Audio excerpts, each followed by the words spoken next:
मेरे साथ मौजूद है जनाब ज़ुबैरी साहब, किसी तारुफ के मोहताज नहीं है, माहिर कानून है। सुप्रीम कोर्ट बार के साबिक प्रेसिडेंट हसन रज़ा पाशा साहब मेरे साथ हैं, साबिक chairman executive committee Pakistan bar council. आपका भी बहुत शुक्रिया। अब ज़ुबैरी साहब, यू मस्ट हैव सीन जो आज हुआ, और एक अनप्रेसिडेंटेड चीज़ें हो रही हैं पाकिस्तान में। ये जो अदलिया में मुदाखलत के हवाले से जो आज पहला दिन था, तो आप how do you look at जो रिमार्क्स भी आए, जो बातें भी हुई। एक तो मैं पहले चाहता हूँ आपका टेक क्या है। आप लगते हैं कि मामलात कुछ बेहतरी की तरफ जा रहे हैं आबद ज़ुबैरी साहब?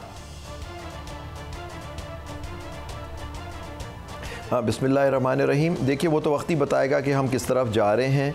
जो आपने बात की अनप्रेसिडेंटेड, मैं नहीं समझता अनप्रेसिडेंटेड है, क्योंकि देखिए 6 जजेस ने जो कंप्लेंट दाखिल की और कहा इस तरह से हमारे साथ मुदाखलत कोई, इस तरह पे तशद्दुद किया गया, आज उसको सारे हाई कोर्ट्स की तरफ से जो नोट पढ़े गए, अटॉर्नी जनरल साहब ने पढ़े, जो सारे हाई कोर्ट्स के जजेस के फुल कोर्ट्स के मीटिंग्स के बाद आए, उससे तो साबित होता है, उन्होंने कहा ये तो ओपन सीक्रेट है कि ये इस तरह से मुदाखलत हो रही है, इसको रोकना चाहिए। तो एक बात उन्होंने जो बाकी हाई कोर्ट्स ने एंडोर्स कर दी गई ये बात कि अभी भी ये चीज़ चल रही है। तो देखिए, हम लोग जो सब वहाँ मौजूद हैं, हमारा एक ही गोल है कि अदलिया आज़ाद हो, जज आज़ाद हो, क्योंकि जज आज़ाद नहीं होगा अपने फैसले करने में तो ये हमारा आइन एक कागज़ का टुकड़ा होगा, उसके ज़्यादा नहीं होगा। तो अब ये है, लेकिन उसमें वहाँ पहुँचना कैसे है, उस पर थोड़ा सा इख्तिलाफ है। अब लेकिन सब कोशिश यही होनी चाहिए कि हम लोग वहाँ पहुँचे कि नहीं हो। हमारा एक व्यू है, कुछ मेंबरान हैं हम लोग पाकिस्तान बार के, जिनका एक व्यू था कि जी शुरू में पाकिस्तान बार या सुप्रीम कोर्ट बार ने एग्री किया उस वक्त फुल कोर्ट की मीटिंग से, जो पहली हियरिंग हुई, कि जी एग्जीक्यूटिव कमीशन बना, उसमें भेज दिया जाए। हमने उस वक्त भी ख़त लिखा कि जी इसको सुओ मोटो लेना चाहिए, आप लिखें चीफ जस्टिस साहब को, इसको सुओ मोटो लें और इसको सुप्रीम कोर्ट के हद में वहीं सारी चीज़ कार्रवाई हो कि इसको ख़त्म किया जाए, इस मुदाखलत को रोका जाए, क्योंकि ये हमारी पूरे मुल्क को तबाह कर देगी, इसकी हमारी बुनियादों को खोखला कर देगी। अगर खोखला कर रही है अगर ये चीज़ें इस तरह की मुदाखलत, और जो लोग इसमें मुलव्वस हैं उनको सख्त से सख्त सजा दिया, जो शौकत सिद्दीकी साहब के केस में, जस्टिस शौकत सिद्दीकी केस में रह गई थी बात, तो ये बात वहाँ हुई। अब ये है, कुछ चीफ साहब का एक व्यू था कि जी ये पार्लियामेंट के पास चला जाए, इशू ऑफ पार्लियामेंट, इस पर कानून साजिश करे। कुछ मौजूद जज साहिबान ने कहा नहीं, इसका यही फैसला होना चाहिए, और ऐसी, और जैसे मंसूर अली शाह ने तो यहाँ तक कहा कि फायर वॉल होना चाहिए, और ये मुदाखलत हो रही है। और उन्होंने, और जस्टिस अतर मिनल्ला साहब ने तो जस्टिस बाबर सत्तार का रेफरेंस दिया कि देखिए जैसे ही वो इंडिपेंडेंट जजेस को बात करते हैं, उनके पूरे ख़ानदान को के ख़िलाफ़ एक मूवमेंट शुरू हो गई। तो ये देखिए सारी ये चीज़ें जो हो रही हैं, हम इसके साथ है कि इसका सुप्रीम कोर्ट खुद ही फैसला करे, और हमारी एक इस्तदा ये भी थी कि फुल कोर्ट का सुनना चाहिए, ताकि सारे इंस्टीट्यूशनल लेवल, ये नहीं कि उसकी अपील क्योंकि प्रोवाइड कर दी गई है अब उसके अंदर प्रैक्टिस एंड प्रोसीजर में, इसको फुल कोर्ट सुन के इसका करे, उसका हतमी एक कोई हल निकाले, सिर्फ कोई ऑर्डर पास ना, क्योंकि ऑर्डर तो आपने देखा असगर खान केस में भी पास हुआ, और धरना केस में भी, और उसका आपने देखा गवर्नमेंट पर छोड़ा गया उसका, तो उन्होंने सबको क्लीन चिट दे दिया आपने। ये चीफ जस्टिस साहब ने खुद ये बात कही आज। तो ये हम चाहते हैं इसका जो भी हल हो, सुप्रीम कोर्ट के अंदर इसी की कार्रवाई हो, और वहीं से इसका हल निकाला जाए, और इसको रोक दिया जाए कि आइंदा कभी ना हो, और जिन लोगों ने किया है उसको उनको सख्त सजाएं दी जाए। ये हमारा एक मौक़िफ़ था जी। अच्छा पाशा साहब, आपने गुफ्तगू सुनी जनाब मोहतरम आबद ज़ुबैरी साहब की, और बाद में ये कमेंट्स भी आए और ये तजावीज़ भी आई कि जी ये एग्जीक्यूटिव के पास जाना चाहिए, प्राइम मिनिस्टर साहब इस पर फैसला करें, पार्लियामान इस पर फैसला करे, और ये एक तीसरी राय जो इन्होंने भी कही। आप कैसे देखते हैं इसको? क्या ये सब कुछ एग्जीक्यूटिव या प्राइम मिनिस्टर साहब जो हैं इसमें कोई मौसर किरदार अदा कर पाएंगे पाशा साहब? कई साहब, बात ये है कि उसका हशर भी वही होगा जो कि कमीशन बना था ये धरना केस पे, और उन्होंने तमाम को क्लीन चिट दे दी।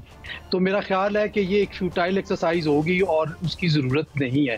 अलबत्ता मैं अपने भाई ज़ुबैरी साहब से थोड़ा सा इख्तलाफ रखूँगा इस बात पे कि अब चूँकि फॉर्मेशन ऑफ बेंचेस जो हैं वो हो रहे हैं प्रैक्टिस एंड प्रोसीजर एक्ट के तहत, और इसी तरह उसी में प्रोवाइड कर दिया गया कि अपील भी रखी गई है कि अगर 184(3) की सुप्रीम कोर्ट कॉग्निजेंस लेती है तो उसमें चूंकि पहले अपील का हक नहीं था, तो अब इसमें अपील प्रोवाइड कर दी गई है। तो मेरा ख्याल ये है कि जो कमेटी ने, जो इस वक्त कमेटी है, उन्होंने जो ये 6 मेंबर्स बेंच पे इत्तफाक किया, उसी को मद्देनजर रखते हुए कि इसकी अपील अगर कोई मुतासरा फरीक होता है तो फिर उसकी अपील जो उसके लिए इससे बड़ा बेंच दरकार होगा, और जो यकीनन बाकी जजेस जो रह गए हैं वो तो मेरा नहीं ख्याल, पहले जब हम कहते थे, आपको याद होगा पिछले साल के फुल बेंच बनाए, उस वक्त प्रैक्टिस एंड प्रोसीजर एक्ट नहीं था, तो ये सारे दोस्त हमारे कहते थे कि नहीं ये 3 जजेस काफ़ी हैं, 184(3) है, ये सुप्रीम कोर्ट है। तो अभी भी इन्हीं की बात को मैं लेके कह रहा हूँ कि अब चूंकि प्रैक्टिस एंड प्रोसीजर एक्ट जो है नाफजुल अमल है, उसी के तहत बेंचेस की तश्कील हो रही है और उसी के तहत ही अब अपील में जाएगा। और नंबर 2 बात जो मैं करना चाहता हूँ वो ये है कि एक चीज़ पे कंसेंसस है तमाम बार एसोसिएशंस, तमाम बार काउंसिल्स और स्टेक होल्डर्स का, बशमूल जुडिशरी का, कि हमें पाकिस्तान की आवाम को आज़ाद अदलिया चाहिए और इस पे कोई कंप्रोमाइज़ नहीं है। सिर्फ इतना है कि कानून पहले भी मौजूद है, अगर कोई नया बनाना है वो भी बना ले बेशक, लेकिन गारंटी होनी चाहिए कि उसकी इम्प्लीमेंटेशन हो। आपको याद होगा कि कादी फाइसा साहब ने धरना केस में 2019 में पैराग्राफ नंबर 35 में एक सजेशन दी थी, ऑब्जर्वेशन दी थी और डायरेक्शन दी थी हुकूमत वक्त को कि आप ये कानून साजी करें। अफसोस इस चीज़ का है कि 5-6 साल गुजरने के बावजूद हुकूमत ने, जो भी हुकूमत आई है, उन्होंने कानून साजी नहीं की और वो मामला ऐसे ही पड़ा है। तो इस पे इम्प्लीमेंटेशन की बात हो, देखें कानून इस वक्त भी मौजूद है, इन लेटर एंड स्पिरिट उनकी जब इम्प्लीमेंटेशन नहीं होती, कंप्लायंस नहीं होती, तो जो बेरा रवी है और गैर कानूनी जो इकदाम है वो होते हैं। तो मैं समझता हूं कि ये एक सुनहरी मौका है और ये अपॉर्चुनिटी अदलिया को भी, वकला को भी ये मिली है। तो एक ऐसा वर्डिक्ट आना चाहिए और जो प्रैक्टिकल हो, जो नाफजल अमल हो। कम अज कम कल, आज बड़ी खूबसूरत बात की है जस्टिस मंसूर अली शाह साहब ने कि कल ये ना हो कि हमारे जाने के बाद कोई और बेंचेस यहाँ पे बैठे हो और वो भी यही बातें दोहरा रहे हो जो अभी हम कर रहे हैं। इससे अब आगे जाना चाहिए। तो मेरा ख्याल है कि आगे की तरफ देखना चाहिए और इस मामले को सॉर्ट आउट करना चाहिए और जो किरदार है उनको बेनकाब करके उनको सजा देना चाहिए, जो कि प्रैक्टिकल होना चाहिए।